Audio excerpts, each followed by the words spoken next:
This is Advanced Patient Care Theory 2, Unit 10, Part 3B, Excited Delirium. So this is the second half, Excited Delirium. So what is excited delirium? It's an imminently life-threatening medical emergency where there's a massive release of epinephrine, norepinephrine, dopamine, serotonin in the body and the brain. Excited delirium is a severe delirium and agitation. It's considered a no crime in progress situation, and hopefully police now have a better understanding of excited delirium and know to call us. I know in our region we get called to these types of calls right away. I'm not sure if that's happening in. Are you guys having that experience of police are calling immediately, or are there some situations where they still not sure? In Toronto, it's the other way around. We're calling for police because there's just not enough cops. We're waiting for the cops for pretty much everything. Fair enough. You need to come to Halton. It's a beautiful place. Excited delirium is sometimes referred to as the freight train of death, a term I absolutely love. So, how police restrain a position subject will not stop the freight train of death. I think that's the most important lesson police need to learn if they haven't learned that already. And the sooner the severe agitation is terminated, and terminated medically, the better.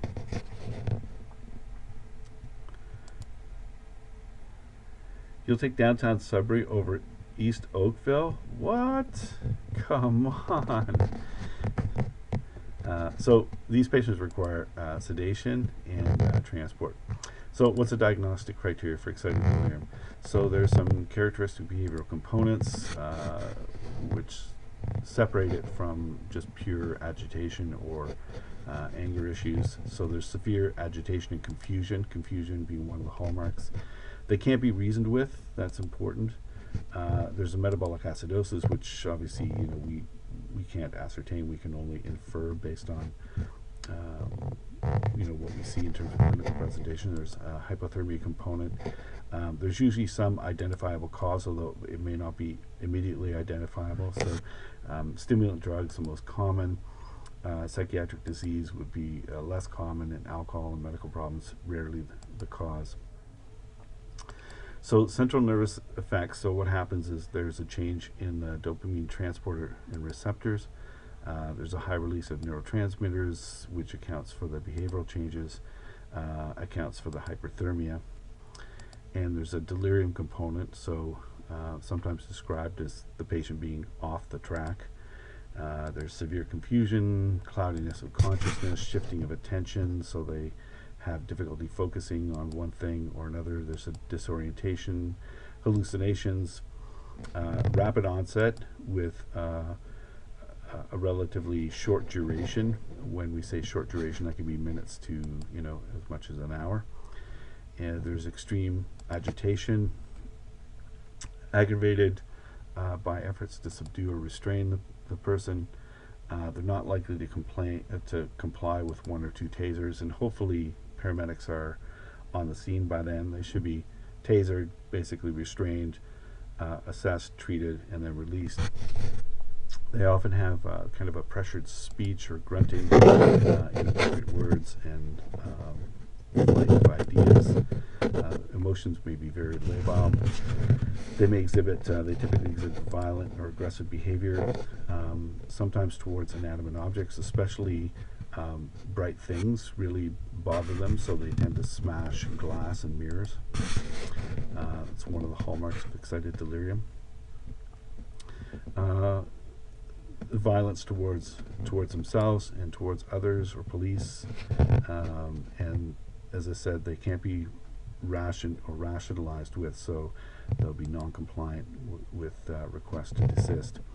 Sometimes they exhibit superhuman strength, and they may be insensitive to pain. They may have kind of an dissociative experience.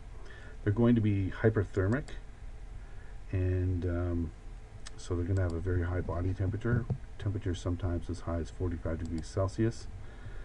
And I'm just trying to read your response here, MJ. Why, if the patient qualifies for being tasered, would a base hospital patch be required to authorize sedation without BP? And so, yeah, on the, I'm not sure what you're asking, but on the subject of patching, it doesn't make a lot of sense to me to patch even if you can't get a blood sugar and a blood pressure, because in these cases it's going to be, you might get a blood sugar, it's going to be impossible to get an accurate blood pressure. You all know what it's like to try to take a blood pressure in someone whose arm is muscle is contracting. You're not going to get an accurate pressure. Now you're probably going to get an elevated pressure, so I'll take that if that's the case. And but why we patch, I honestly don't know. Is that what you're asking, MJ?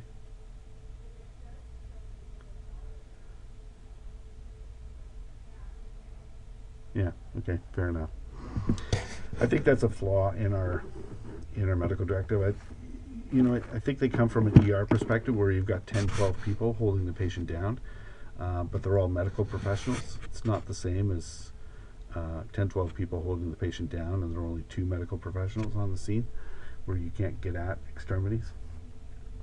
And even in the ER, there's no way they're going to get an accurate blood pressure measurement. So, and the reality is, in the ER, they sedate without doing blood sugars and without taking blood pressures. So it's a bit of a different standard. So some of the telltale signs include profuse sweating, undressing partially or complete, sometimes in cold weather. That's one of the giveaways. Their hypothermia is aggravated by increased activity, the ensuing struggle, warm humid air sometimes where you can't dissipate heat because the humidity is 75% or greater and you can't evaporate the sweat. Dehydration, certain therapeutic medications on top of whatever toxidrome that they have going on. So drugs such as sulfa drugs and stool softeners, even like docusate diuretics like furosemide, anti-epileptics like phenytoin, H2 blockers, narcotics, and antimicrobials. Those are all considered, fever-causing drugs. And so if they happen to be on those drugs as well, that can be a bit of a problem. Not that we're ever going to be able to ascertain that information unless there's a close family member nearby who's able to give us a full history. So there's a metabolic acidosis, which is potentially life-threatening. There's elevated blood potassium levels, and as a result of dehydration, increased activity. And the survivors may have kidney damage due to muscle breakdown and myoglobin clogging the nephrons, as I mentioned in the earlier presentation. They may require dialysis because of that. So the number one cause is stimulant drug abuse, an acute intoxication superimposed on chronic abuse. An acute intoxication triggers the event. Underlying psychiatric disease, so first described in 1849 before cocaine was extracted from the coca leaf. Conditions like bipolar disorder or schizophrenia, acute psychosis, patients who are typically non-compliant with their medications to control the psychosis of the bipolar disorder. Unusual cause number 2 would be new onset of schizophrenia. So stimulant drugs, cocaine is probably the major offender in this.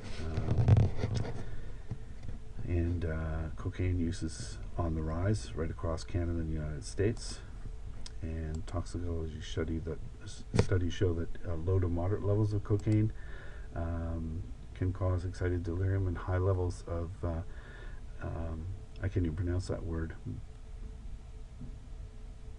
but I'll leave it to you guys. And so there may be recent acute use superimposed on chronic abuse. Other culprits include methamphetamines, phencyclidine, LSD. When you combine alcohol and cocaine, there's a 20-fold increase in the risk of cardiac death and other complications, including excited delirium. And other comorbidities include obesity and heart disease.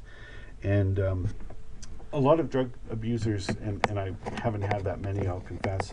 I've encountered a lot more in my ride-outs in the U.S. than I have in Halton recently. You guys who work in Toronto probably had a lot of your share, but a lot of IV drug users have cardiac issues. A recreational cocaine user after about 5 years will have the heart disease of a 70-year-old, and I've seen a lot of drug abusers who have cardiomyopathies and other cardiac complications. So cardiomegaly, hypertrophic cardiomyopathy, myocarditis, fibrotic hearts. And on autopsy, there's actually there are some characteristics of brain damage in the or brain chemistry in excited delirium, but only specialized labs are able to make that determination. And they can do blood and brain tissue levels of benzoxylene cognine, or however it's pronounced. So typical ratio in excited delirium would be 5 to 1. Tasers in excited delirium, it's not the taser, but many custody deaths long before tasers were ever used. And this has been documented from as early as the 1980s. Deaths of persons in custody, found naked in bathrooms, wet towels, empty ice cube trays scattered about, futile effort to cool themselves. And so we'll talk about management in just a second here. We've already mentioned that. So recognizing excited delirium, there's agitation or excitement, increased activity, there's aggressive, threatening, combative behavior. It gets worse when they're challenged or injured. They have amazing feats of strength. There's pressured, loud, incoherent speech, sweating. Loss of sweating would be a late sign. Dilated pupils, less reactive to light, rapid breathing. Delirium, confusion, disorientation, to person, place, and purpose. Rapid onset, and oftentimes reports like he just started acting strange, and they're easily distracted. There's a lack of focus. There's a decrease of awareness and perception. Rapid changes in emotion from laughter, anger, sadness, and acute psychotic behavior. So thought content and appropriate circumstances. In psychosis, there may be hallucinations, delusions, flight of ideas, and alcohol intoxication withdrawal is a much less common cause. I've had actually had a alcohol withdrawal the other day, and they respond quite well to sedation, just to midazolam. And how many of you have had patients with alcohol withdrawal?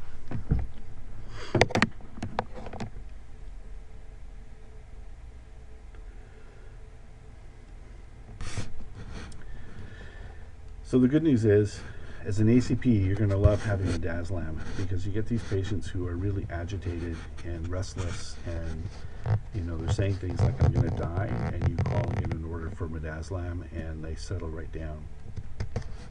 I had one on Thursday, I think it was.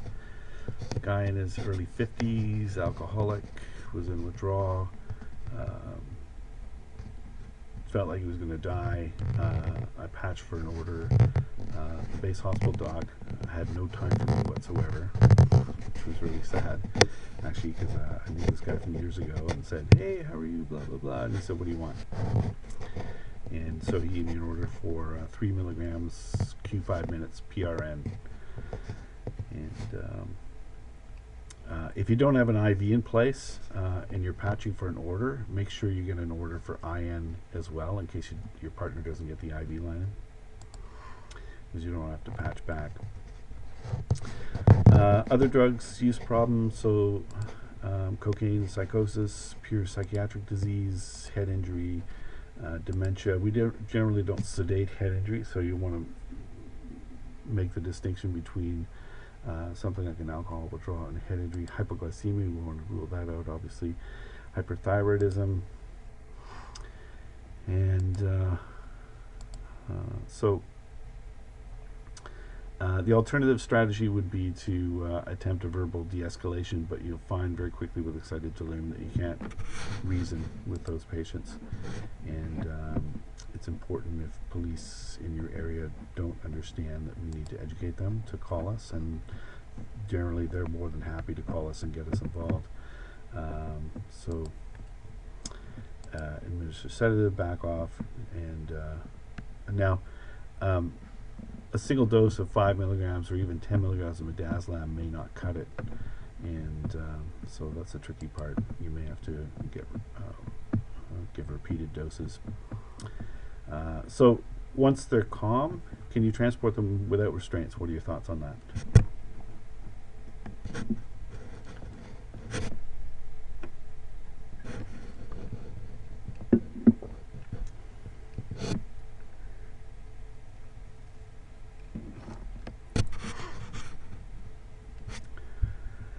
Yeah, I agree. They need to be restrained. Now they're probably going to be handcuffed. That's reality. But when you get, what I would do is take those handcuffs off and put soft restraints on them if they're calmed down. But they need to be restrained. So you wouldn't want to minimize the struggle and restraint. And the other treatment we want to initiate is cooling, right? So they're going to be hyperthermic. So ice packs underneath the armpits and the groin, or irrigated sheets. So a sheet irrigated with normal saline, just as long as they don't shiver. We don't calm them down to the point where they're shivering. We want to get IV access, and when you're giving normal saline at room temperature, at 20 degrees Celsius, that's going to cool them down as well, and that'll be quite helpful. So benzodiazepines are effective, but usually require repeated doses. Some adverse reactions potentially are hypotension, respiratory depression, maybe take too long to take effect, over-sedation. Excuse me. So in summary, excited delirium is life-threatening. In-custody deaths are likely the result of excited delirium. Tasers can help. But just to restrain them so that we can intervene and we can sedate those patients. Ketamine is going to be added to the next directive. It'll be interesting to see what ketamine is like, how effective that is. I'm excited about getting ketamine added to our drug list, and there may be additional therapies in the hospital like Haldol and other drugs. So we want to beware of the potential adverse effects or just effects of sedation, like respiratory depression. We want to treat for hyperthermia, dehydration, metabolic acidosis, potential hyperkalemia. We're not going to be looking at treating for metabolic acidosis and hyperkalemia unless we're seeing clear ECG signs of hyperkalemia. So that's it for excited delirium. Any questions so far?